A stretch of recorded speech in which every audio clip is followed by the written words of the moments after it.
Hey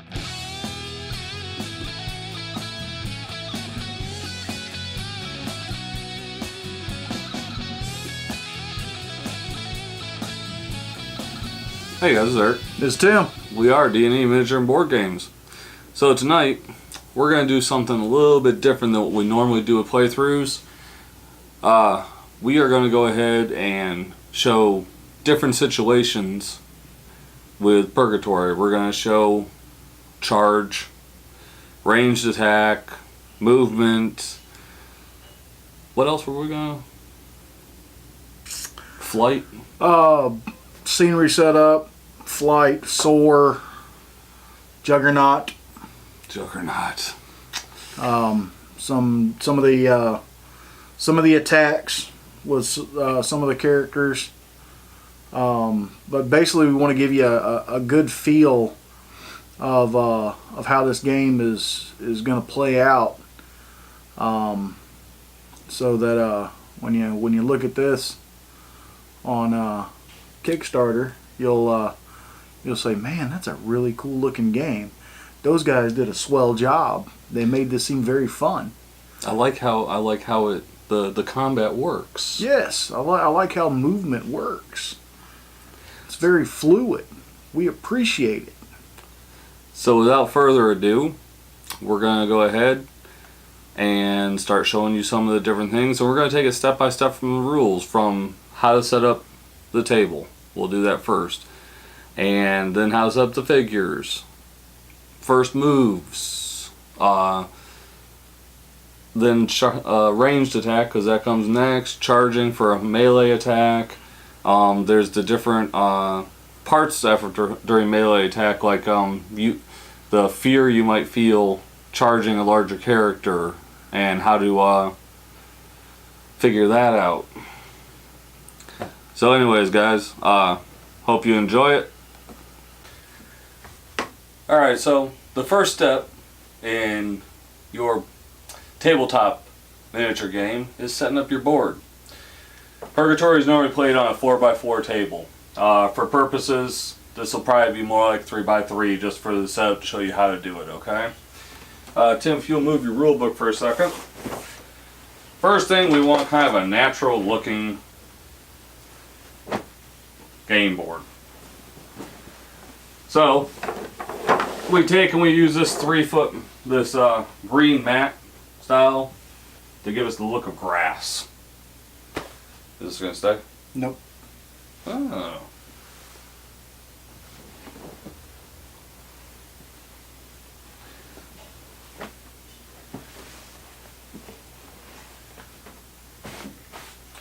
Next step is you get about 3 pieces of terrain per side.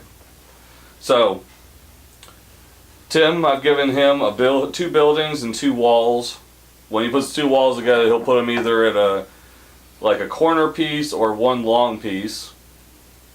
I've got this thing and 2 corner bits.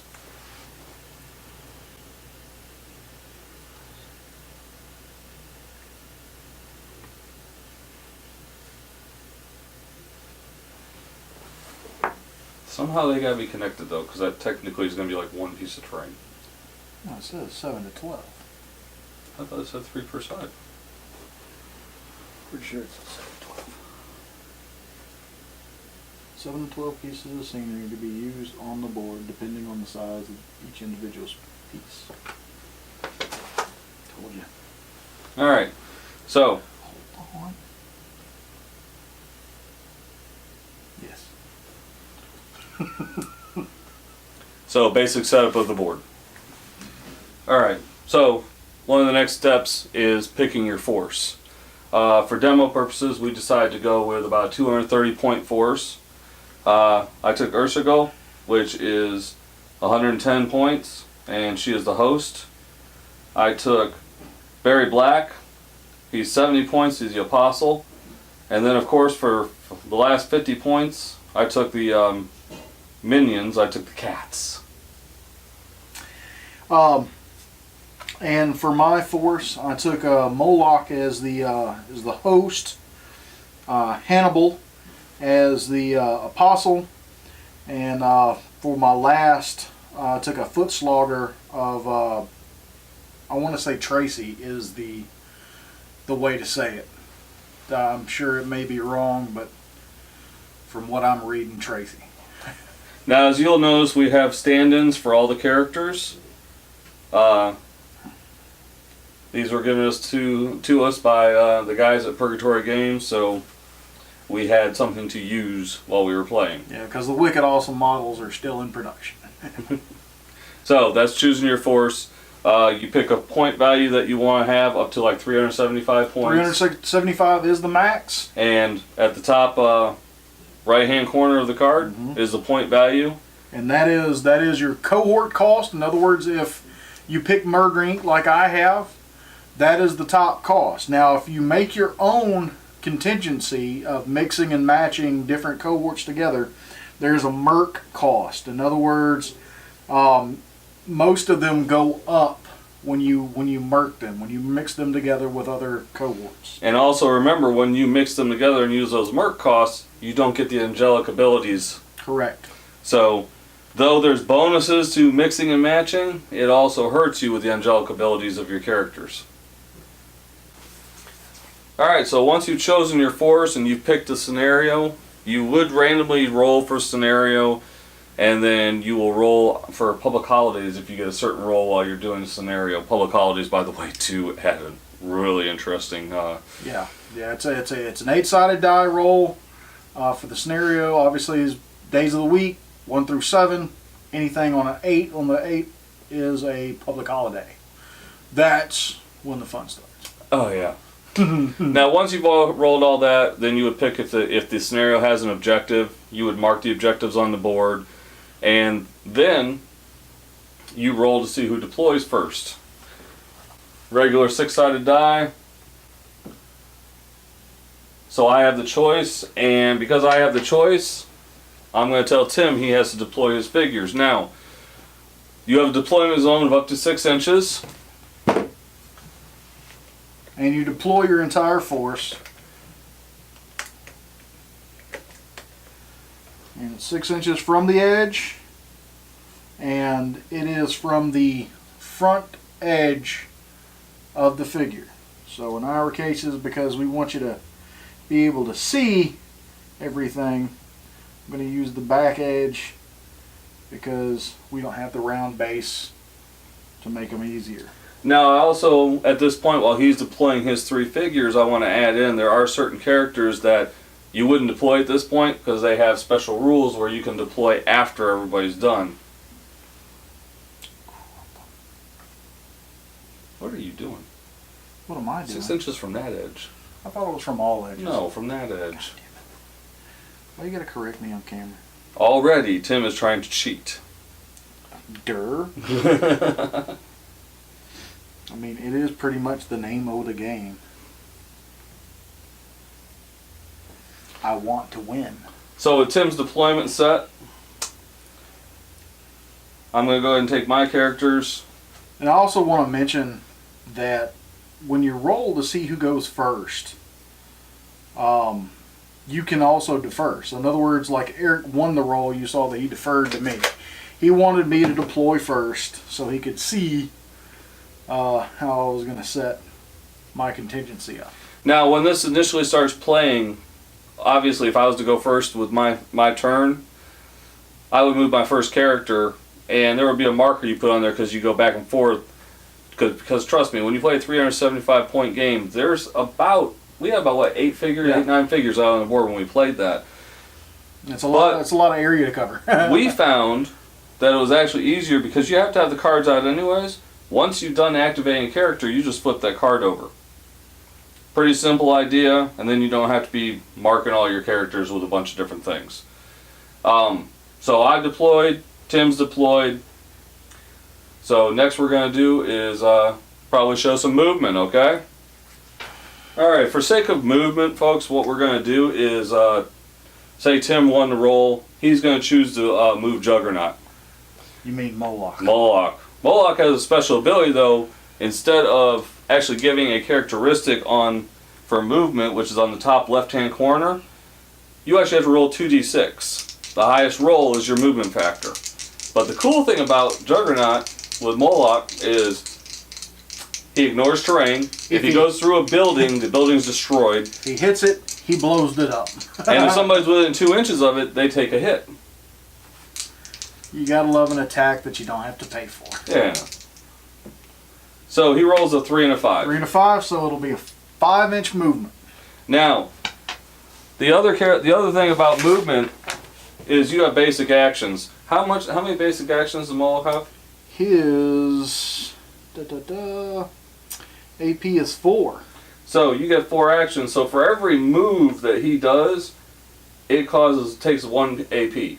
So with 5 inches, he could actually move 4 times and move 20 inches.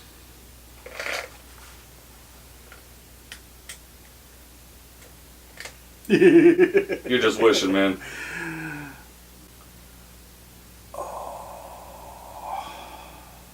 Now, let's just think here. You know, You would be in range of all of my characters.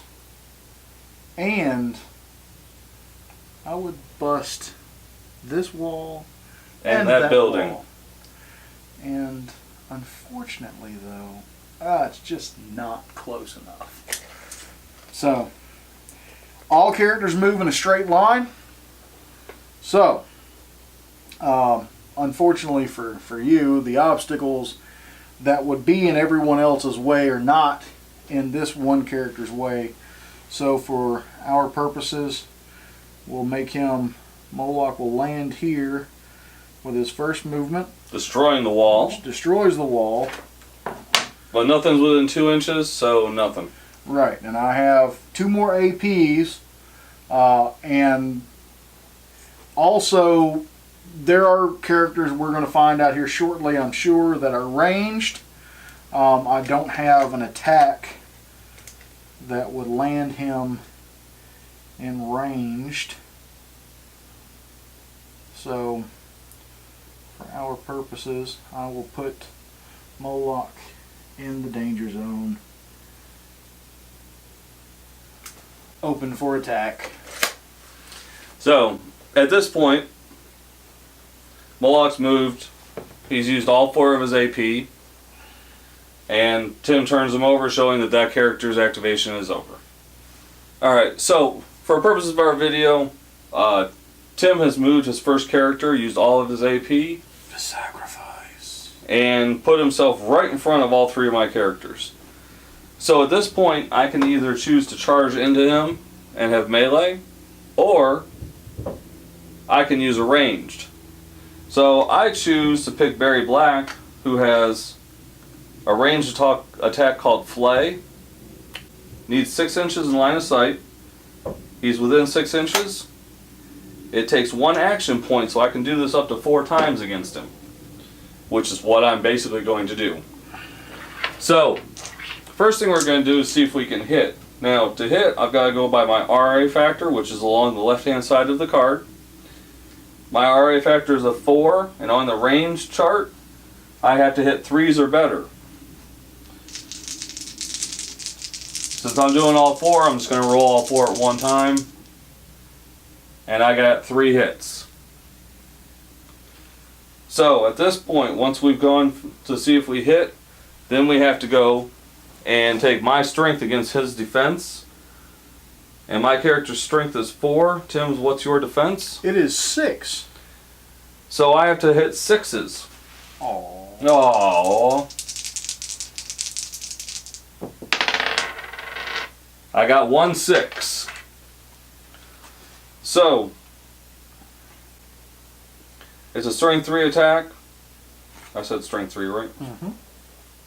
I used strength 4. It was strength 3, but I still hit with a 6. So, and with no armor saves, Tim's character takes a wound. And how many wounds does Moloch have? Moloch. 6. So now he's down to 5 wounds. Barry Black is done. He's attacked him 4 times at range. And that's ranged, folks. To see if you hit, it's the RA factor. If you do get the hit, then you take the strength of the hit versus the defense of the character, and you roll on that. Yep. So everything you need to know is right there in your book with the chart. At this point, we've gotten to the point where we're about to get into melee combat. Tim? I'm the only character I have left to use is Hannibal. Hannibal has a melee called the Scourge of Rome. Costs 2 action points. But remember, you got to take 2 action points to do the rush. Yep, got to rush in. And you got to roll to see if you can get it. Got to rush in to make sure. So to rush, I take 2d6 and add them together, and that's your distance. Combine the totals. You got 8 inches? Got 8 inches. So we got to make sure that we're within 8. A straight line. Straight line. You're within. Within. So Hannibal rushes in. Now at this point, I have the opportunity for my cats to try and break free, but I take a hit either way. But for purposes of this, we're going to go ahead, we're going to do the melee. Now, my MA factor for melee is 3. What's yours? My melee factor is 4. Alright, so with yours being 4, mine being 3, if you're going to use that 1, it's a 3 or better to hit for the hit. And that is on 1d6. Let's hope we get it. So, got a 5, just so you don't think I'm cheating. So you got a 5, so what does that melee do? This inflicts damage 3 plus 1 attacks at strength 4. But normal armor saves are allowed for this. So damage D3 plus what? Plus 1. D3 plus 1. Mm-hmm. At strength 4. Wow. That's pretty impressive. He's Hannibal. So roll 3 D3s.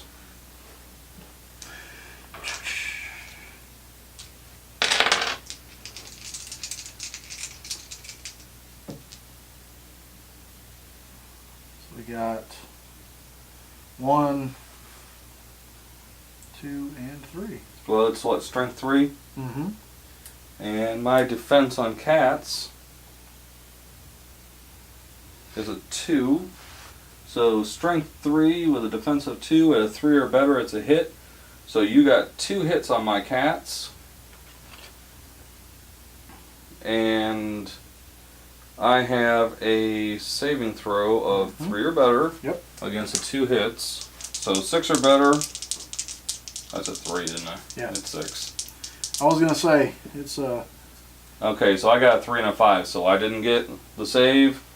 So my cats take 2 hits. And wow, they have a HP as hit points, right? Wow. They got hit points of 6. The cats have hit points of 6. So now they're down to 4. Just a quick showing you how to do melee, folks. Charge in takes 2 AP. Yep. And the attack that he used cost 2 AP. Hannibal had 4, so his character is done. That was it for the move, and now you are also in base-to-base contact, which will lead into other actions that each, their special abilities on your cards, you'll be able to see as you go through the game. Now, that gives you the basics, guys. We've gone through movement, setup, a ranged attack, a melee attack. We aren't going to go into everything. We wanted to give you a taste of it. You also have the angelical abilities. You have the Gift of the Gods cards, which we don't have a lot of them. We just have some of the prototypes. But they add a lot of flavor to this. Yeah, a brand new spice to life. The other thing is we're using the standees. Take time, look at these figures because they've taken a lot of time on them, a lot of detail. Yeah. We did get 3 of them. Unfortunately, 2 of them are with our partner right now, and we weren't using Death, which is the character I have here. But you have Flight, you have Soar, you have you also have, when you get within certain creatures, you have to take a test to see if you are afraid. Yeah, fear fear test, fight or flight. Yeah. But like I said, we just wanted to give a taste of what this game was like, and so you could see how easy the different actions are. And not to mention, the just doing this, there's fun to be had. These guys have put a lot of thought into this game because they are gamers themselves. So this is a very well planned and well thought out game here, and we're ecstatic that we're being able to do this for their Kickstarter. Now, another thing you also notice when you get these cards, and we have shown close-ups of these cards on one of our other videos, but like, just for instance, Barry Black has a melee, 2 ranged, and a heal. Ursula has 3 ranged and a ranged heal, I think is what it is. My cats are just evil. Every time I play this game, I have cats. I tell you what, when I actually build my force, I will have 2 sets of cats running. So, guys, I hope you've enjoyed this little video we put together just to give you the basics of the game. If you're watching this, you're already looking at the pledge on Kickstarter, trying to decide if you want to pledge on it. Pledge on it. We have played several games with these stand-ins. We've enjoyed every time. There are quite a few different style rules that every time we've played, we've tried to add on to it a little bit. It's never a dull moment with this game. But as always, guys, I'm Eric. And I'm Tim. We are D&D Miniature Board Games. Game on, guys. Game on, folks.